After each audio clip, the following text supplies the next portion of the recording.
हम सब के जीवन में भय है। हमारे डर के कारण हम बंधे हैं, पूरी तरह जी नहीं पाते। आनंद क्या है, खुशी क्या है, हम जान नहीं पाते। भय से मुक्त जीवन का स्वतंत्र, उसका मज़ा कुछ और ही होता है। लेकिन आप लोग सोचते हैं कि डर तो हमेशा रहेगा। डर कभी नहीं जा सकता। हमें मरने का डर है, जीवन में किसी को खोने का डर है, कामयाबी ना मिलने का डर है, हमारा साथी हमें छोड़कर चले जाए इसका डर है, कोई नैसर्गिक आपदा ना आ जाए इसका भी डर है, इत्यादि। हम में से हर एक का जीवन डर के कारण बंधा हुआ है और यह तथ्य है। तो बोलने वाला आपसे कह रहा है, यह डर, यह भय आपका नहीं है, या केवल बोलने वाले का नहीं है।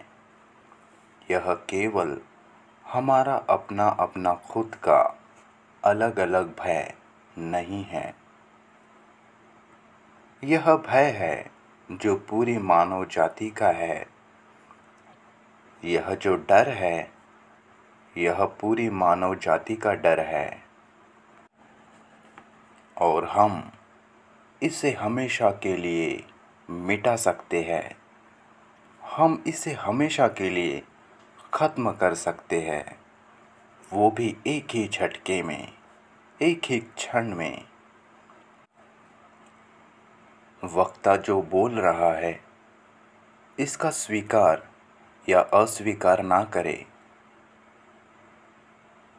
आप यही कर रहे हैं। खुद से इसे देखें।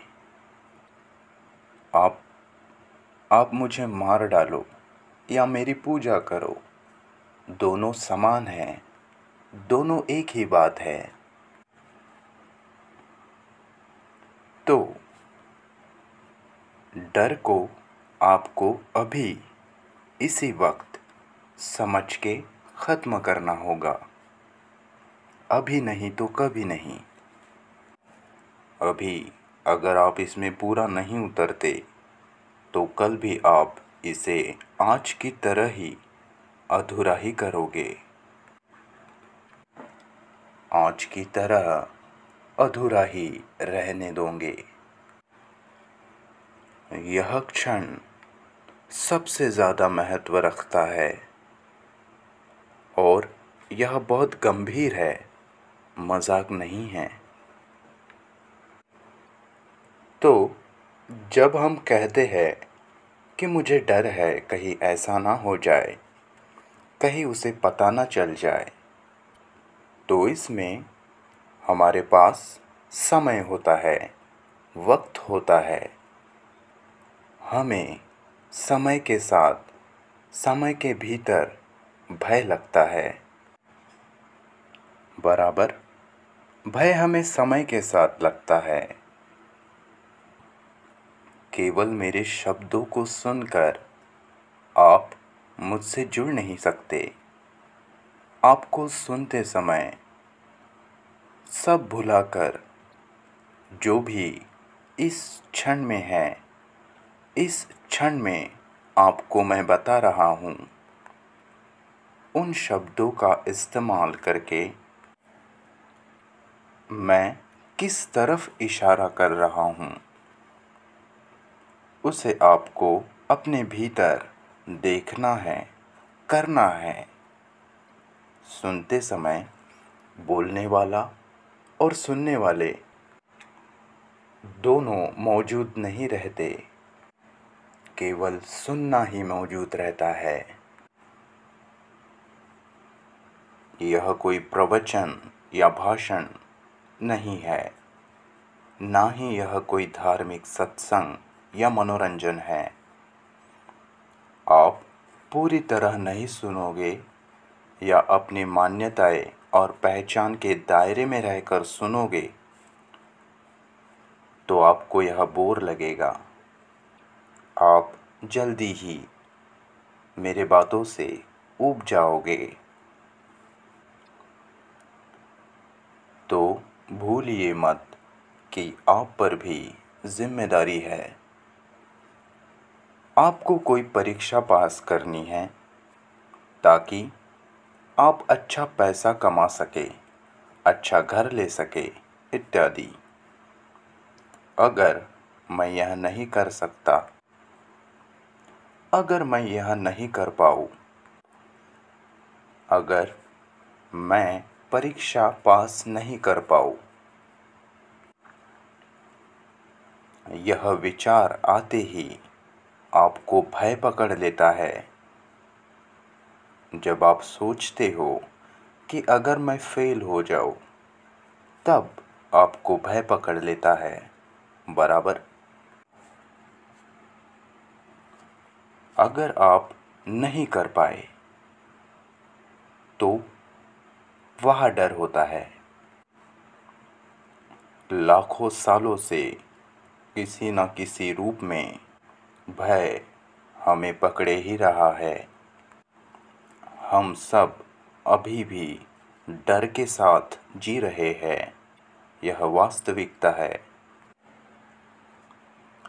और बिना भय के निडर जीना भी होता है, जिसमें एक प्रकार की स्वतंत्रता होती है, जिस स्वतंत्रता का कोई जवाब नहीं होता।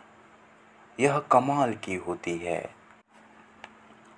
आप इसे अपने देश की स्वतंत्रता मत समझिए, ना ही यह स्वतंत्रता कोई सरकार द्वारा आपको दी जाती है। नहीं, यह वो स्वतंत्रता नहीं है। इसीलिए भय का कारण दिखते ही, समझ आते ही उसे खत्म कर दो।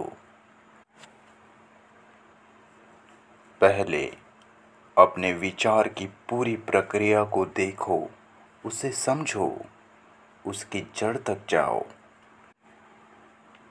और समय को समझो, समय को पूरी तरह देखो कि यह क्या है। डर हमेशा समय के साथ आता है। समय, वक्त, यही डर है। हमारा समय ही हमारे भय का कारण है, क्योंकि समय चलता है, उसी के साथ साथ विचार भी चलता है। यह दोनों साथ साथ चलते हैं। इसलिए यह दोनों बातें एक ही है। आपका विचार ही समय है।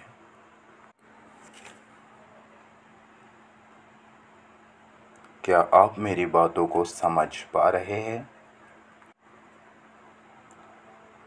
आपका विचार अतीत का है, वह अतीत से आता है। अतीत का ज्ञान, यादें, अनुभव इत्यादि से आपके विचार बनते हैं, निर्मित होते हैं और आपके विचार सीमित होते हैं, क्योंकि वह अतीत के ज्ञान से ही आते हैं। ज्ञान की हमेशा सीमा होती है, इसीलिए विचार सीमित है। और समय वो भी सीमित है। हमारे जीवन का समय भी सीमित ही है, बराबर। जब तक हम में डर है, शारीरिक या मानसिक डर, तब तक यह हमें जीने नहीं देता है। भय हमें सड़ा गला बना देता है, हमें जीने नहीं देता। हमें कोई बीमारी की तरह जीवन भर पकड़े रहता है। हमें स्वतंत्रता का आनंद कभी लेने ही नहीं देता। और हम हमेशा अपने भय को कल पर छोड़ देते हैं। हम उसे टाल देते हैं। हम अभी के अभी इसे ख़त्म नहीं करना चाहते। हम इसे कल पर छोड़ देते हैं। अभी इसी क्षण इसे देख के पूरी तरह इसकी जड़ को समझ के इसी क्षण इसे ख़त्म कर दे। लेकिन हमें तो कल पर छोड़ने की आदत पड़ी है। हम जीवन को कल पर टाल देते हैं और कल कभी नहीं आता और ना कभी आएगा।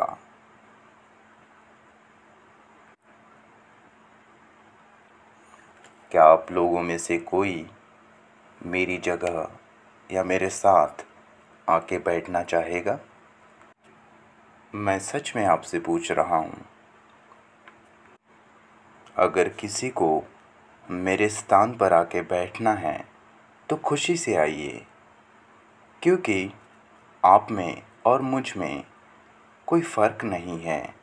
हम दोनों, हम सब दोस्त हैं। हम समान हैं। हाँ सर, हाँ सर, आइए आइए सर, ऊपर आइए। हाँ ठीक है। अब आप लोगों के पास 2 गुरु है और हम दोनों कुछ यहाँ देने आए हैं, बांटने आए हैं। और आप लोग भी सिर्फ यहाँ सुनने नहीं आए हैं, आप यहाँ हिस्सा लेने आए हैं। आपको भी इसमें भाग लेना है। तो हमारी समस्याएं इसीलिए लगातार बढ़ रही है क्योंकि हमारा मस्तिष्क, जो हमारी समस्याओं को सुलझाने के लिए बना है, वह खुद ही समस्या बन बैठा है। उसे अगर कोई समस्या सुलझानी है तो उसे स्वतंत्र होना चाहिए। हम इसे देख चुके हैं, हम इसकी गहराई में जा चुके हैं।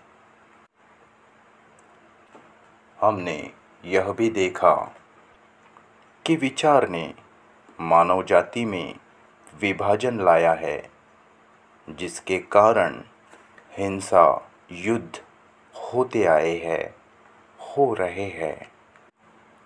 इंसानों में धर्म के नाम पर, देश के नाम पर झगड़े, मारकाट, हिंसा इत्यादि इत्यादि। भगवान का, धर्म का नाम लेकर हम एक दूसरों को ही मारने लगे हैं।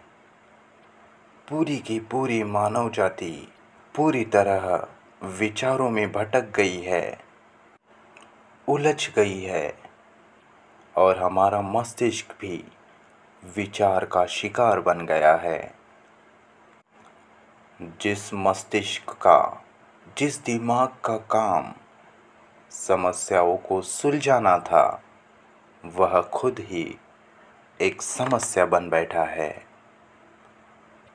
हमने विचार का स्वभाव देखा, जिसमें हमने देखा कि क्यों विचार इंसान को एक दूसरे से अलग कर देता है, या फिर कोई योजना बनाने के हेतु इंसानों को साथ लाता है। जैसे कि चांद पर जाना, वह रॉकेट बनाने के लिए हजारों लोग लगते हैं। सबको अलग अलग काम दिए जाते हैं। मनुष्य एक तो युद्ध के समय एक होते हैं, एकत्रित होते हैं, जो हिंसा से जन्मता है। इंसान देश के नाम पर भी एक हो जाते हैं।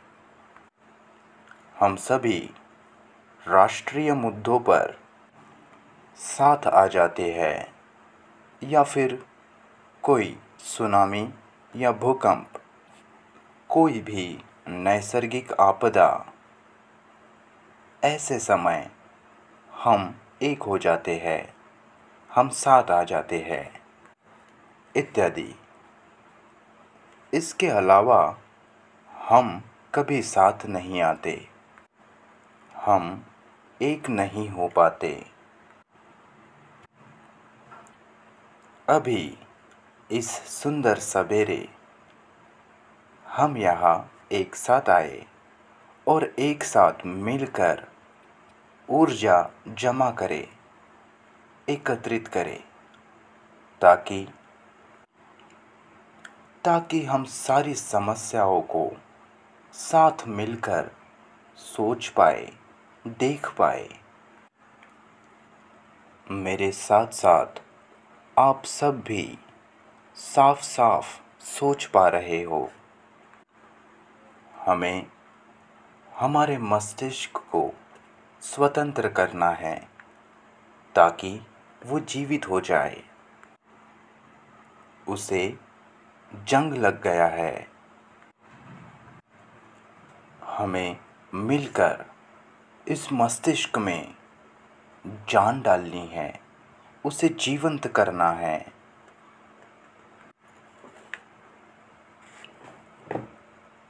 हमें लगता है कि सीखना यानी कि याद करना। आप स्कूल जाते हो, आपको पढ़ना लिखना सीखना पड़ता है, याद करना पड़ता है, और बचपन से ही याद करते करते आपके पास यादों का भंडार जमा हो जाता है, और उस यादों के भंडार से ही आप परीक्षा पास होते हो, नौकरी पाते हो, अपना जीवन चलाते हो, इत्यादि। तो क्या यही सीखना है?